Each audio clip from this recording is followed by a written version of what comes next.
Bonjour à vous, curieux et curieuses du monde qui vous entoure. Dans ce nouveau rendez-vous des Soyez curieux, je vous invite à nous évader. On va partir du côté des Perpignan. Nous allons découvrir l'univers de celui qui, depuis plus d'un an, anime la chronique des Pieds sur Terre dans la matinale optimiste de Radio Shalom Besançon.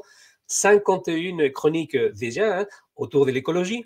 Mon invité, Xavier Bardet, alias Tony Seven, byzantin d'origine, auteur engagé pour l'écologie et la décroissance choisie, va dédicacer ses ouvrages le mercredi 30 novembre, entre 14h et 19h, à la librairie Les Sandales d'Empédocle, 95 Grand Rue, à Besançon. Et je donne donc la bienvenue à Tony Seven ou à Xavier Bardet, qui est du côté des Perpignan. Et grâce à la magie d'Internet, on peut être ensemble. Bonjour Tony, Xavier, comment on a du mal là? Xavier, ça me va très bien par rapport aux Byzantins. Certains peut-être me connaissent, donc c'est Xavier, on va dire pour l'instant. Ouais, Tony n'est que mon nom de plume, on va dire, hein. Bonjour à tous. Merci voilà. Hector de m'accueillir. Donc effectivement, je vous parle des Pyrénées-Orientales, quelque part entre Perpignan et la station de ski Font-Romeu, où aujourd'hui on a du soleil. Ah oui, mais c'est bien. Donc ici, c'est un peu, voilà, non, il y a plutôt des nuages. Tony Seven, donc merci de m'accorder cette interview. On va parler bien évidemment de ton travail en tant qu'auteur et en tant qu'artisan, puisque depuis quelque temps, tu as décidé de devenir artisan et de faire des ruches. Alors, on va découvrir ton univers dans quelques instants. Est-ce que tu peux nous parler un petit peu de ton parcours? Oui, alors moi je suis né à Besançon, j'ai fait une partie de mes études à Besançon, donc pour ceux qui connaissent, hein, le lycée Monjou, enfin le collège Monjou, le lycée Louis Pergaud à Palente, et puis ensuite j'ai suivi un cursus assez linéaire, hein, pour être ingénieur, donc une préparation à Dijon, au lycée Carnot, et puis École centrale de Paris, donc à Paris où je suis devenu ingénieur. Voilà, ça a commencé comme ça. Donc, j'ai travaillé un peu à Paris, un peu aux États-Unis et ensuite à Toulouse, capitale de l'aéronautique. Donc, ma spécialité, c'était l'aéronautique. Et puis, il y a eu le Covid. Et là, tout le monde s'est posé des questions. J'ai décidé de changer de vie avec mon épouse. Donc, on a quitté la grande ville, on a quitté le monde de l'industrie pour venir dans les Pyrénées-Orientales et je me suis reconverti pour devenir menuisier en parallèle de l'écriture. L'écriture a toujours été un peu euh, un hobby, on va dire, que j'ai concrétisé par les 2 livres, mais je suis passé d'ingénieur à menuisier. Et cette transition, ça se passe bien? Oui, oui, c'était un choix, hein, donc ça se passe très Oui. bien. Je suis très content d'avoir réalisé cette transition. Je m'éclate dans l'atelier, ben, on verra quelques images de l'atelier. Et je me suis lancé dans un produit un peu particulier, un peu une niche commerciale, on va dire, c'est les ruches. On met des ruches un peu particulières et comme tu dis, Hector, si bien des ruches un peu 5 étoiles, donc Non, pardon, décoratives. non, pardon, mais excuse-moi, Tony, j'avais dit 4 étoiles. Je ne sais pas d'où tu as sorti la cinquième, mais bon, je pense que tu le Ah, mérites. Mais on va voir, on va regarder. j'ai un peu extrapolé. Les abeilles m'ont dit non, c'est vraiment 5 étoiles, hein. 5 étoiles. Non, mais il y a pas de souci. C'est vrai que j'adore ton travail, mais ça mérite une cinquième étoile, Tony Seven ou Xavier. Est-ce que tu peux nous parler un petit peu donc, des 2 livres que tu as écrits, dont donc là, il y en a déjà un là, et puis le deuxième. D'où est venue cette idée? À quel moment? Depuis quand tu t'intéresses à l'écologie, en fait? Alors, j'ai envie de dire depuis toujours, bon, la nature m'intéresse. Moi, j'ai été élevé en partie à la campagne.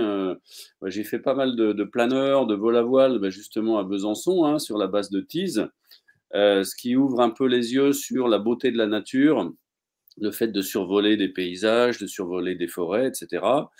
Et puis ensuite, bon, la vie a fait que bah, on oublie un peu tout ça. Mais mon long séjour aux États-Unis m'a aussi montré la notion de gaspillage énergétique. Enfin, c'est dans les années 90 aux États-Unis, donc les grosses voitures, les maisons mal isolées, mais qu'on chauffe et qu'on climatise à fond. Donc tout ça, c'était quand même assez perturbant.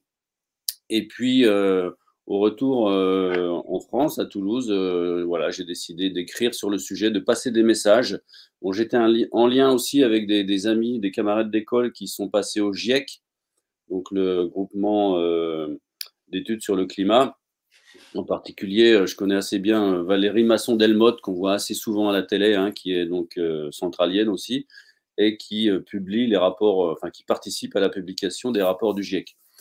Donc voilà, donc je me suis dit comment faire passer le message. Et la première idée que j'ai eue, c'était à travers la fiction, à travers un roman qui montrerait ce que le monde peut devenir. Donc c'est la deuxième maison, la première brûle et nous regardons ailleurs, pour paraphraser la célèbre phrase de Jacques Chirac.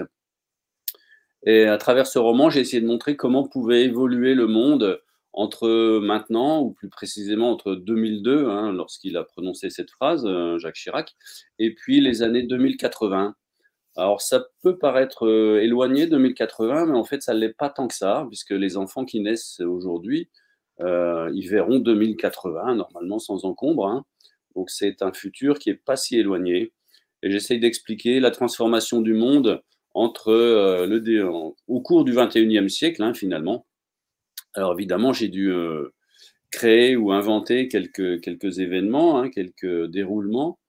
Et jusqu'à présent, puisque j'ai sorti le livre en 2018, ce qui se passe dans la réalité colle assez bien avec ce que j'avais écrit. Bon, c'est à la fois rassurant, mais c'est aussi un peu inquiétant parce qu'effectivement, le monde ne va pas forcément dans le bon sens en termes d'écologie, d'environnement. Oui, c'est ça qui est bien dommage, hein, en fait, hein.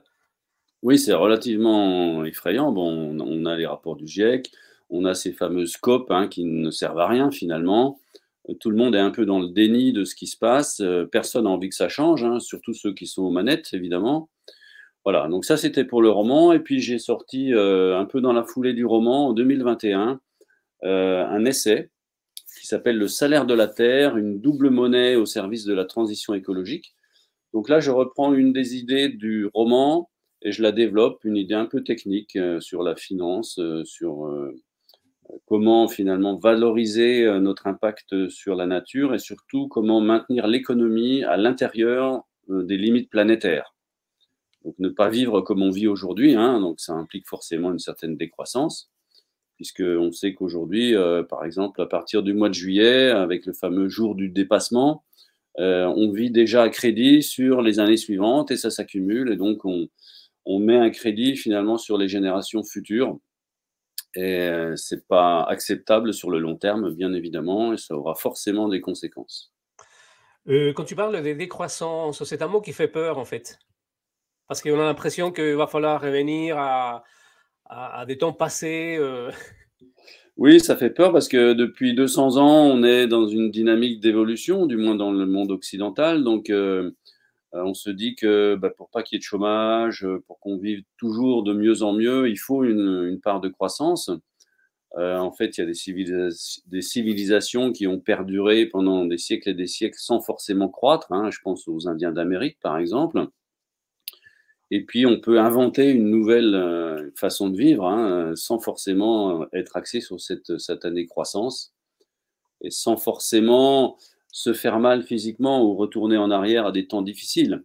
Ça va être là, je pense, le challenge du 21e siècle, c'est de continuer à avoir une vie relative, décente au moins, hein. Alors, les Anglais disent decency, hein. Ils disent pas décroissance, ils disent life decency, c'est-à-dire vivre décemment, sans impacter la nature, sans être un prédateur pour la nature tel qu'on l'est aujourd'hui. de où l'importance donc, de ton deuxième ouvrage, effectivement, Le salaire de la terre, où tu proposes qu'on puisse continuer à vivre, mais qu'à chaque fois qu'on produit des choses qui vont être nocives à la planète, que le coût soit beaucoup, beaucoup plus cher, hein. C'est ça, alors continuer à vivre, bien évidemment, mais par contre, en payant le vrai prix des Le prix, choses, voilà. en particulier les choses qui touchent à la nature. Alors, j'ai focalisé un peu sur l'eau douce et puis sur l'énergie, bien évidemment. Donc, faire en sorte que le prix ou le quota attribué à chaque terrien en eau douce et en énergie soit indolore à la nature à long terme, donc sur le climat. Donc, ça veut dire bien sûr beaucoup moins d'émissions de CO2.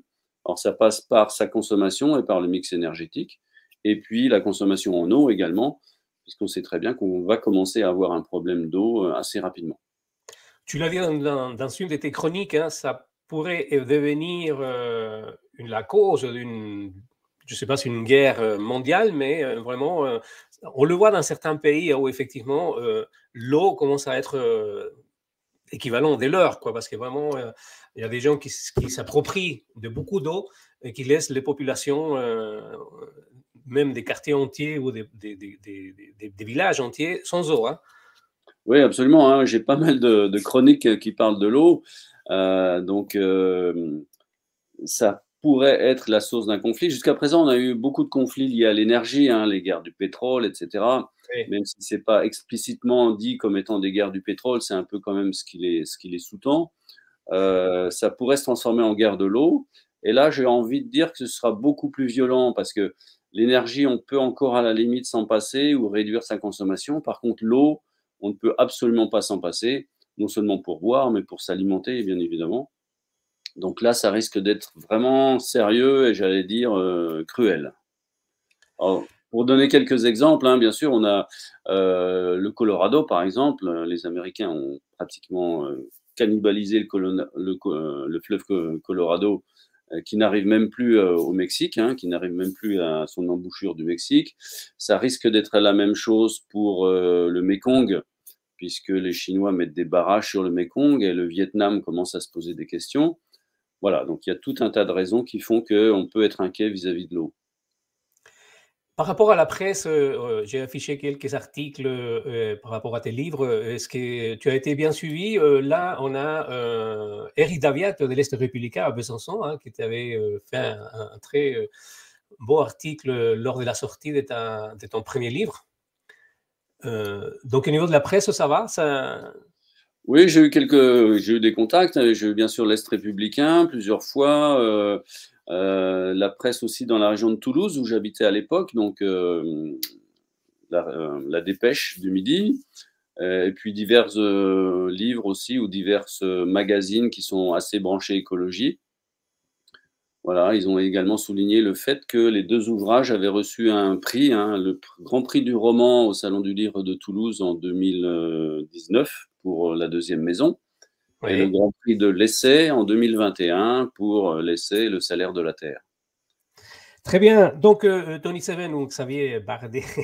Parce que là, il faut qu'on parle des deux, parce qu'on parle de tes livres, donc Tony Seven et Xavier Bardet, puisqu'on va découvrir ton univers. On va tout de suite enchaîner avec les vidéos que tu nous as envoyées. Et la première vidéo concerne ta venue à Besançon le mercredi 30 novembre, hein, c'est ça? C'est ça, je serai en dédicace au Sandal d'Empédocle le mercredi 30 novembre après-midi.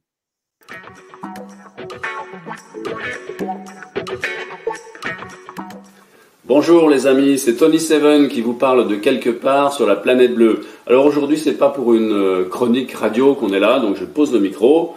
Aujourd'hui, je voulais vous parler de deux sujets. Le premier, je serai en séance de dédicace à Besançon le mercredi 30 novembre après-midi dans la librairie Les Sandales d'Empédocle, 95 Grande Rue à Besançon. Venez nombreux donc mercredi 30 novembre après-midi aux Sandales d'Empédocle.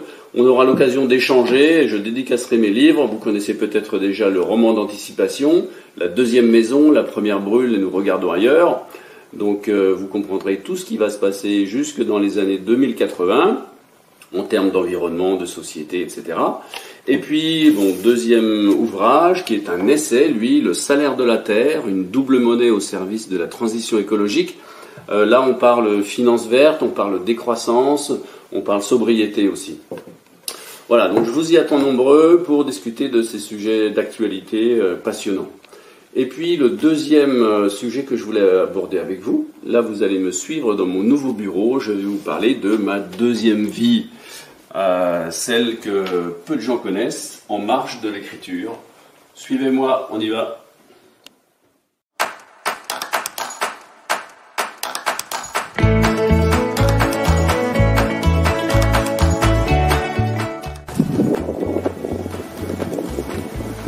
Suivez-moi, le deuxième bureau n'est pas très loin, juste un petit passage à l'air libre et on va découvrir ce nouvel univers.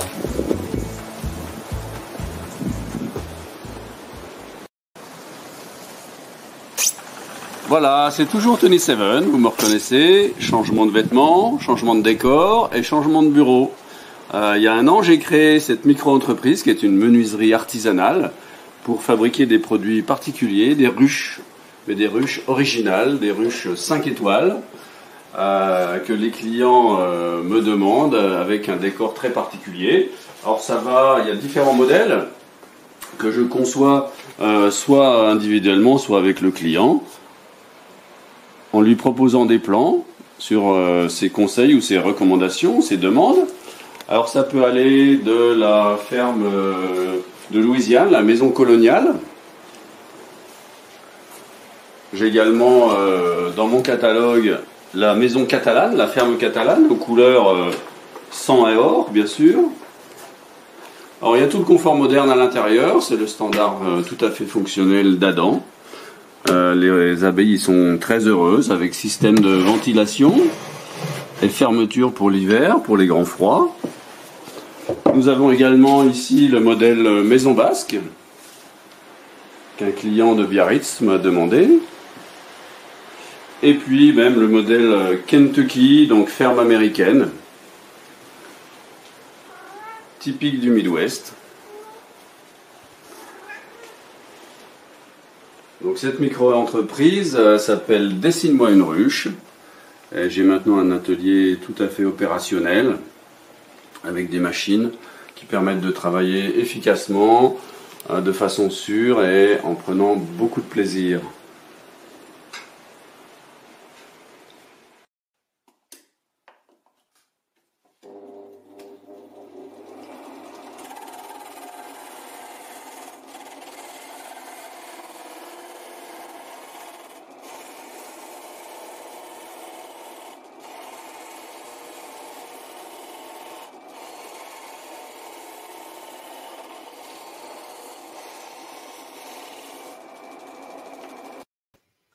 Voilà pour les ruches 5 étoiles donc de Xavier. Vraiment, enfin, on a connu un petit peu ton univers. C'est vrai que tu as commencé la première vidéo en disant Tony Seven, qui vous parle depuis quelque part de cette belle planète. C'est concernant les chroniques qu'on retrouve dans la matinale optimiste. Et puis, ces ruches qui vraiment sont magnifiques et je t'avais déjà posé la question plusieurs fois. Eh bien, il paraît que maintenant c'est bon. Tu peux déjà livrer, hein, c'est-à-dire que les personnes qui seraient intéressées pour commander des ruches, ils peuvent le faire, peu importe où ils sont, où ils habitent. Hein. Oui, oui, je me posais la question du transport parce que c'est relativement volumineux. Ça fait à peu près 1 m 20 de haut. Mais j'ai trouvé effectivement une solution. Je passe par une plateforme tout simplement hein, qui s'appelle la plateforme Cocoli. C'est un peu l'équivalent de Blablacar, mais pour transporter des objets. Et jusqu'à présent, j'ai pu facilement utiliser cette plateforme. J'ai livré au Luxembourg, j'ai livré dans le nord de la France, à Paris. Voilà, pour une somme modique, hein, moins cher qu'un transporteur professionnel, on va dire ça comme ça. C'est bien, super. Oui, parce que tu cherches toujours à qui est le moins d'impact, hein, j'imagine, d'un côté écologie, en fait. Hein. Oui, en plus, le fait d'avoir cette plateforme, bah, ce sont des gens qui, en général, font un trajet pour un autre Voilà. transport ou un autre sujet, et je profite de ce trajet pour leur confier mes produits. Donc, Oui. c'est une forme de covoiturage, finalement. Une question, Tony Seven, tu as beaucoup de ruches, mais est-ce que tu as des ruches avec des abeilles? Oui, je suis aussi apiculteur amateur, hein. On a 2 ruches à la maison, là, qui nous suffisent pour notre consommation personnelle de miel. On a eu 22 kilos de miel cette année avec 2 ruches. Donc avec 22 kilos, ça permet d'avoir suffisamment pour la famille, on va dire. Ouais. C'est une relativement bonne année. Il y a des années moins bonnes, il y a des années meilleures, mais on a connu des années difficiles hein, avec les frelons asiatiques, avec les pesticides, quand on habitait à Toulouse en particulier. Par contre, là, ça va, elles sont en forme. C'est en forme. Et 2 choses. Donc, effectivement, moi j'adore les ruches, mais je suis pas apiculteur. Et je sais qu'il y a des personnes qui te passent des commandes pour des ruches. Là, j'ai pas la photo malheureusement, mais là on voit une ruche qui est dans une église, c'est ça? Oui, alors là, c'était un événement particulier. Donc, dans mon village, il y a la fête des abeilles tous les ans. qui est Ouais. assez connu dans la région. Il y a pas mal de gens qui viennent voir ça et pas mal d'apiculteurs qui viennent vendre leur production. Et puis, il y a une petite cérémonie au début de cette manifestation qui est la bénédiction des abeilles. Alors, c'est une très ancienne coutume et les abeilles sont bénies pendant la messe du dimanche, pendant cet événement. Et là, le curé de l'église m'avait demandé de mettre une de mes ruches dans l'église, voilà, pour participer à cette bénédiction des abeilles. Et on pourrait dire que c'est un peu exagéré, mais quand on pense le travail qu'ils font, et dont on a besoin des abeilles, en fait, hein? Oui, les abeilles sont, bah, des pollinisateurs, hein, donc ils participent à la flora à la multiplication des plantes, que ce soit des plantes, dans les potagers, des arbres fruitiers et cetera. C'est un élément indispensable à la multiplication de beaucoup de végétaux. D'accord. Voilà, encore on voit des ruches, alors c'est des ruches à thème, hein, en fait, c'est, tu choisis quoi? Un pays, une région, c'est ça? Bah, j'ai commencé par me faire un petit catalogue avec différentes, régions représentées, puis petit à petit, ce sont les clients, en fait, qui me demandent, une maison. Alors ça peut être soit régional, un caractère régional, donc là, on voit par exemple une pagode chinoise, la Ouais. maison basque, la maison alsacienne aussi, mais ça peut être aussi des choses plus personnelles. Les gens m'ont demandé de faire une imitation de leur propre maison. Ah oui, Voilà, donc ils m'envoient une photo ou quelques photos de leur maison et je reproduis leur maison sous forme de ruche. Mais toujours d'accord. fonctionnels, c'est-à-dire ils sont en général des apiculteurs. Oui. Alors autre chose, intéressante, tu m'avais déjà parlé, je sais pas, je pense que c'est à Paris où, parce que là, à un moment donné, il faut se dire: «Mais qu'est-ce que je peux faire avec les ruches?» Mais effectivement, on peut faire beaucoup de choses et si je me trompe pas, à Paris, je sais pas si c'est une entreprise qui a mis sur les toits? Alors il y en a pas mal, oui, tu as raison, Hector, de mentionner ça. Il y a pas mal d'entreprises, pour se mettre en valeur, hein, et puis, alors c'est pas du greenwashing parce qu'ils récoltent vraiment le miel et ils en font quelque chose, qui Ouais. mettent des ruches sur leur toit. Il y a la Banque de France qui fait ça. Il y a pas mal d'hôtels aussi, des hôtels de luxe qui après, ben, au petit déjeuner proposent le miel de leur propre ruche. Et paradoxalement, à Paris, le miel est excellent parce qu'il y a pas mal de fleurs, de jardins et il y a pas de pesticides. Donc le miel parisien, vous pouvez le manger sans aucune crainte. Il est excellent et il est très varié parce qu'il y a beaucoup de types d'arbres, de types de fleurs.